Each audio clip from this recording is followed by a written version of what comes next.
अगले आधे घंटे तमाम वो खबरें आपको दिखाने वाले हैं जो रखती हैं आपसे सरोकार।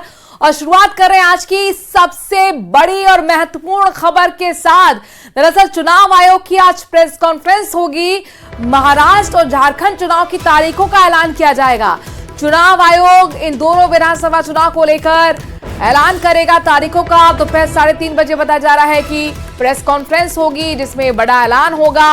सूत्र बता रहे हैं कि महाराष्ट्र में 1 या 2 चरण में मतदान होगा, झारखंड में 1 से 3 चरण में चुनाव संभव है। और यह भी हो सकता है कि राजस्थान उपचुनाव जो कि 7 सीटों पर होना है उसकी तारीखों का भी ऐलान आज है। वायनाड सीट पर भी उपचुनाव को लेकर ऐलान हो सकता है। पवन हमारे संवाददाता दिल्ली से इस खबर पर ज्यादा जानकारी के साथ जुड़ गए। पवन, झारखंड और महाराष्ट्र के चुनावों की तारीखों का ऐलान क्या ये माना जाए? इसके साथ साथ राजस्थान के जो 7 सीटें जिन पर उपचुनाव पर नजर बनी हुई है उसकी तारीखों का भी ऐलान आज होगा।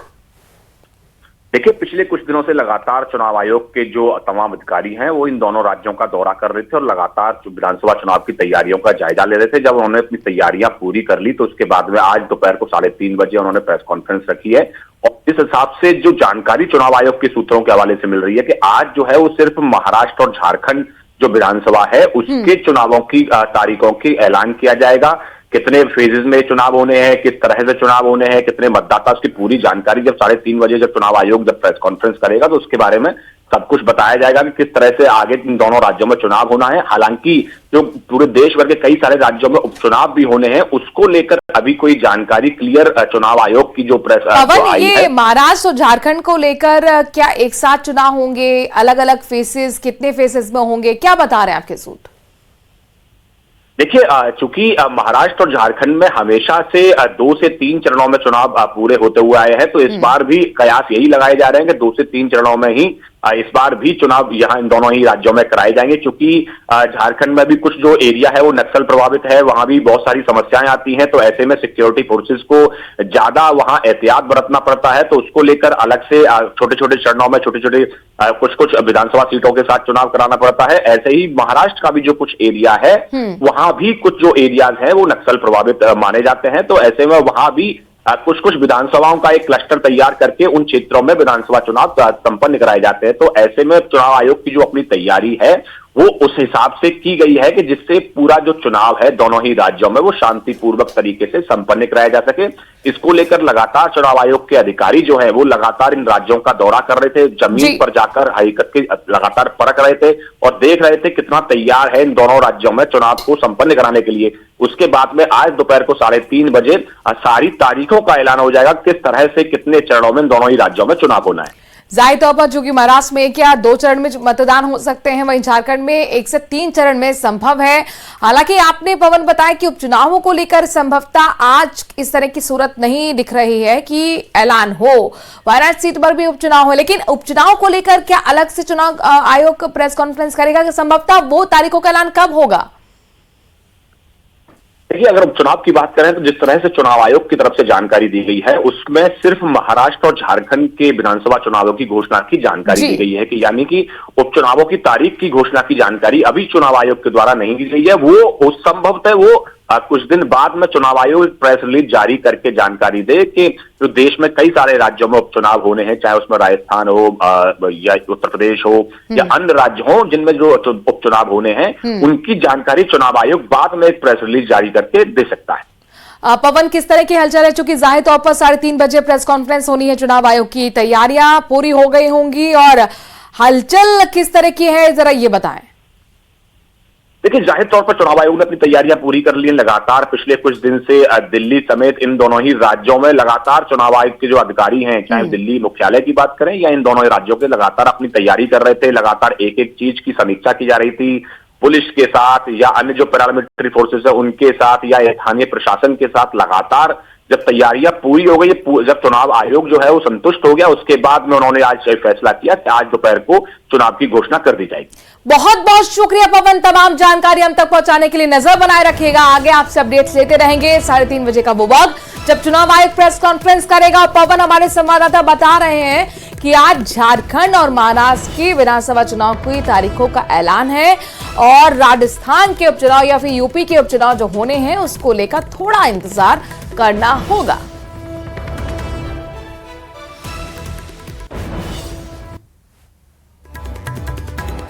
तो किन सीटों पर उपचुनाव होने हैं राजस्थान में? दरअसल ये 7 सीटें हैं जो आपको मैप के जरिए बता रहे हैं। झुंझुनू, दौसा, देवली, चौरासी, सलुम्बर, खीवसर, रामगढ़, जहां पर तैयारियां चाहे बीजेपी की हो या कांग्रेस की हो, लगातार बैठकों का दौर चल रहा है। अपनी तैयारियों को अमली जामा पहनाने के लिए बूथ स्तर पर यहां लगातार बैठकें हो रही हैं, फीडबैक मांगा जा रहा है, दावेदारों की लिस्ट बनाई जा रही है और उम्मीदवारों के चयन को लेकर भी माथापच्ची हो रही है। आखिरकार कैसे जीत का परचम लहरा जाए, इसको लेकर लगातार तैयारियां हैं। इन 7 सीटों में से 6 जो है वो कांग्रेस के पास है, 1 बीजेपी के पास है, लेकिन बीजेपी हरियाणा में हुए चुनाव के बाद काफी कॉन्फिडेंस में नजर आ रही है और उनका दावा कि 7 सीटों पर वही जीत हासिल करेंगे। तो वहीं कांग्रेस भी साफ तौर पर कह रही कि जो हुआ सो हुआ, हरियाणा से हमने भी सीख ली है, ये सीट हमारी थी और यही दोबारा जो तमाम जनता जनार्दन है वो कांग्रेस का ही साथ देने जा रही है।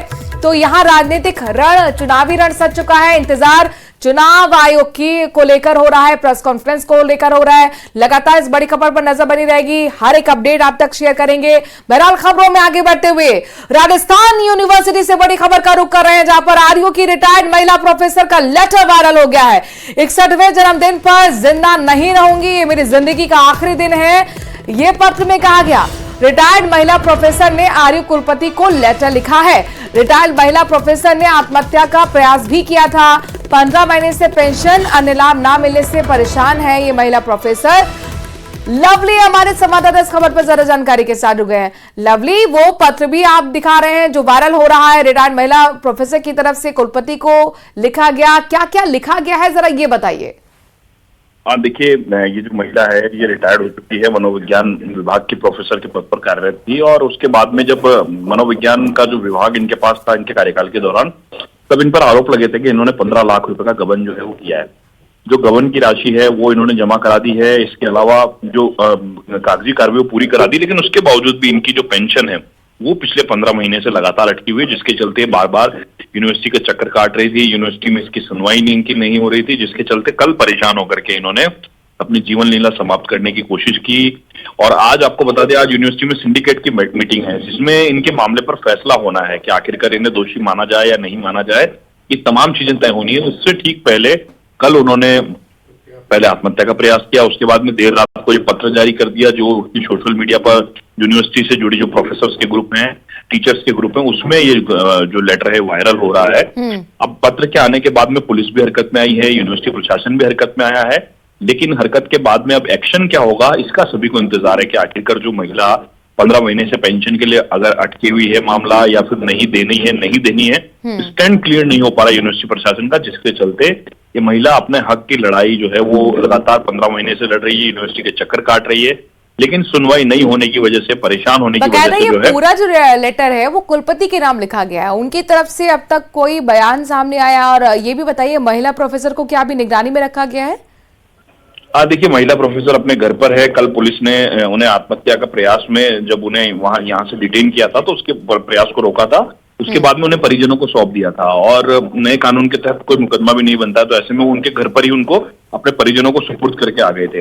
लेकिन जो यूनिवर्सिटी का प्रशासन है वो इस पूरे मामले को लेकर के अपनी जांच पड़ताल कर रहा है, पुलिस की मदद भी ले रहा है। और दूसरी तरफ जहां तक कुलपति के नाम का सवाल है, सिंडिकेट के अंदर अन्य भी कई मेंबर्स होते हैं जिनके माध्यम से फैसला होना है, तो ऐसे में केवल कुलपति के नाम पत्र जो है वो जारी किया गया कि कुलपति इसकी अध्यक्षता करती हैं, बड़ी जिम्मेदारी उनकी होती है। लेकिन बाकी के जो मेंबर है, जो बाकी विधायक हैं, जो कि सिंडिकेट के सदस्य माने जाते हैं, उनकी मध्यस्थता में आज ये फैसला इस मीटिंग में हो सकता है, होगा नहीं होगा, क्या होगा। मीटिंग पर नजर बनाए रखिएगा। बहुत बहुत शुक्रिया तमाम जानकारी हम तक पहुंचाने के लिए।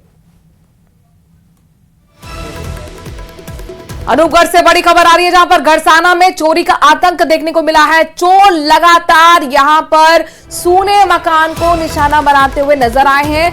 घर में रखे कैश और गहने चोरी कर ले गए। सालासर बालाजी के दर्शन करने गया था जब परिवार, चोरों ने बच्चों और मंदिर के गुल्लक तक भी चुरा लिए। पुलिस ने घटनास्थल का मुआयना किया। तस्वीरें आपको दिखा रहे हैं, ये वही घर है जहां पर चोरों ने निशाना बनाया और साथ ही घर में रखा कैश हो गहने हो चोरी कर फरार हो गए।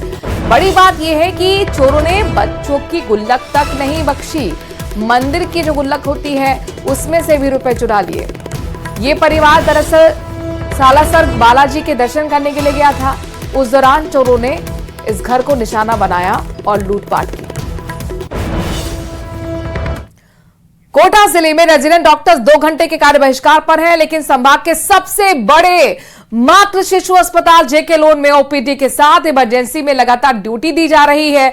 अस्पताल अधीक्षक ने ओपीडी में अतिरिक्त सीनियर डॉक्टर्स की ड्यूटी लगाई है, तो वह खुद इमरजेंसी सेवाओं की निगरानी भी कर रहे हैं ताकि मरीजों को परेशानी ना हो। रेजिडेंट डॉक्टर्स 2 घंटे के कार्य बहिष्कार पर आज भी रहेंगे कोटा में, और ऐसे में संभाग का सबसे बड़ा मातृ शिशु अस्पताल जेके लोन में देखिए किस तरीके से ऑप्शनल जो है व्यवस्था की गई है। ओपीडी के साथ इमरजेंसी में भी लगातार ड्यूटी लगाई जा रही है। अस्पताल अधीक्षक ने ओपीडी में अतिरिक्त सीनियर डॉक्टर्स की ड्यूटी लगाई, तो वहीं इमरजेंसी सेवाओं की निगरानी वो खुद कर रहे हैं। यहाँ पर 2 घंटे में रेजिडेंट्स ने इमरजेंसी में काम किया। हमारा लेबर रूम इमरजेंसी करके ही आता है, और जो ओपीडी की व्यवस्थाएं हैं वो भी सीनियर डॉक्टर्स देख रहे हैं, इसलिए कोई असर नहीं हुआ 2 घंटे के अंदर, क्योंकि सभी सीनियर डॉक्टर अपना काम संभाले हुए हैं। और लेबर रूम का काम जो इमरजेंसी का काम है उसमें सभी रेजिडेंट मौजूद हैं, क्योंकि रेजिडेंट्स में इतनी संवेदनाएं हैं, वो मरीज़ का हित चाहते हैं, लेकिन उनकी भी कुछ मांगें होती हैं, उसके लिए वो प्रशासन को अपना रोष व्यक्त करने के लिए 2 घंटे का बहिष्कार कर रहे हैं। अभी व्यवस्थाओं पे कोई भी असर नहीं है। अलवर सदर थाना क्षेत्र के तुलेड़ा निवासी युवक की दिल्ली में पुलिस कस्टडी में मौत का मामला थम नहीं रहा है। दरअसल आक्रोश लगातार परिजनों को बना हुआ है। सैकड़ों ग्रामीणों के साथ थाने का घेराव किया, विरोध प्रदर्शन किया गया। ग्रामीणों ने स्थानीय पुलिस पर गंभीर आरोप लगाते हुए निष्पक्ष जांच की मांग की। बताया जा रहा है कि दिल्ली पुलिस साइबर फ्रॉड के मामले में टिंको उर्फ टिंडा को 10 अक्टूबर को गिरफ्तार कर अपने साथ ले गई थी। जैसे ही युवक की मौत की जानकारी परिजनों को मिली, ग्रामीणों को मिली, तो वहां पर विरोध प्रदर्शन शुरू हो गया।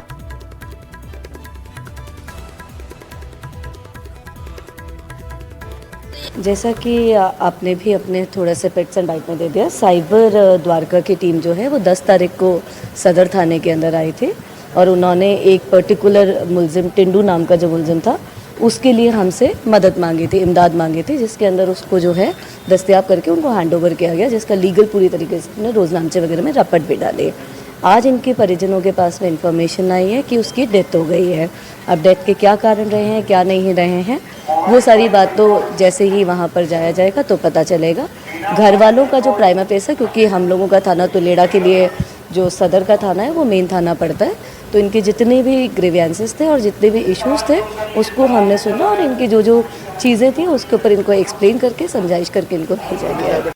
पैसा भी मांग रहा मेरा पे, तो भाई मेरा सोता उठा लेगा, मन से बात भी ना करी उनने। अरे पुलिस का लिया या थाना का लाया, अरे यही थाना का नंबर दियो, कहाँ लेगा जन, मेरा पता ही ना लगाया। थाना भी था अपना, संबंधित थाने की पुलिस भी गई साथ में और लेके आई, और यहाँ से इन्होंने रपट डाल के और जो है उसको दिल्ली पुलिस के हवाले कर दिया। अब उसके बाद में वहाँ से उसके फादर के पास फोन आया है आज कि बोलो उसकी डेथ हो गई है। भाई माप लो ऐसा, चुपचाप आई पुलिस और ड्रंग पास खड़ो, सब बेड़वानी भी खड़ी, अपने अपने घर देख रही, पुलिस आ गई और गर्दन पकड़ के गाड़ी में पटक लेगा पकड़ के। हमको तो निष्पक्ष जांच चाहिए, और हमारा 302 का मुकदमा दर्ज होना चाहिए, और जो ये ईश मोहम्मद 20 अधिकारी है, ये थाना वाले गए, इनके सुपुर्द में आया है वो।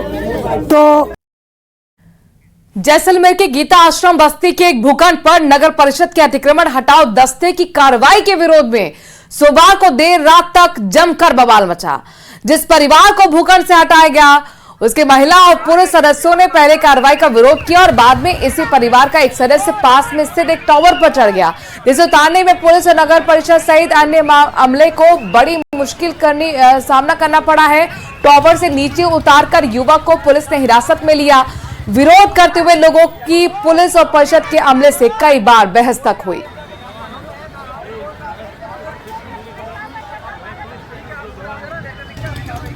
सब मेरे पुश्तैनी प्लॉट है। 2 बार इसका अनशन पे बैठे, निवारण हो चुका था नगर पालिका में, कलेक्टर साहब थे तब सतीश त्यागी, तब निवारण हुआ था इसका बोला कि इसको पट्टा दिया जाए। वो प्रशासन गया, दोबारा प्रशासन नहीं आया, फिर वही नई रामायण। फिर दोबारा मेरे को बोला कि मीटिंग में रखे, निर्णय करेंगे। बोर्ड मीटिंग रखी, बोर्ड मीटिंग में मुझे ये बोला गया कि आपको नहीं हटाया जाएगा। बोर्ड मीटिंग की कॉपी पड़ी, उसके बाद मेरे को बोला कि सब पार्षदों के साइन करवा के ला। मैं साइन करा के लाया, पार्षदों के सभी के साइन करा के लाया, सभी पार्षदों के, तो भी मेरे को विश्वास दिलाया गया कि आपको नहीं हटाएंगे। आज मैं घर पे भी नहीं था। ये माननीय उच्च न्यायालय के आदेश के तहत गीताश्रम का प्लॉट था, इस पे बबरू राम ने जो कब्जा कर रखा था उसको हटाने के आदेश थे, और उसके हटा के, और मोहिनी देवी जिसने हाईकोर्ट में रेट लगाई थी उसको कब्जा सुपुर्दगी के आदेश थे, तो उसी के तहत हमने कार्रवाई की थी और कार्रवाई पूर्ण हो चुकी है। वैसे खाली भी करा दिया हमने।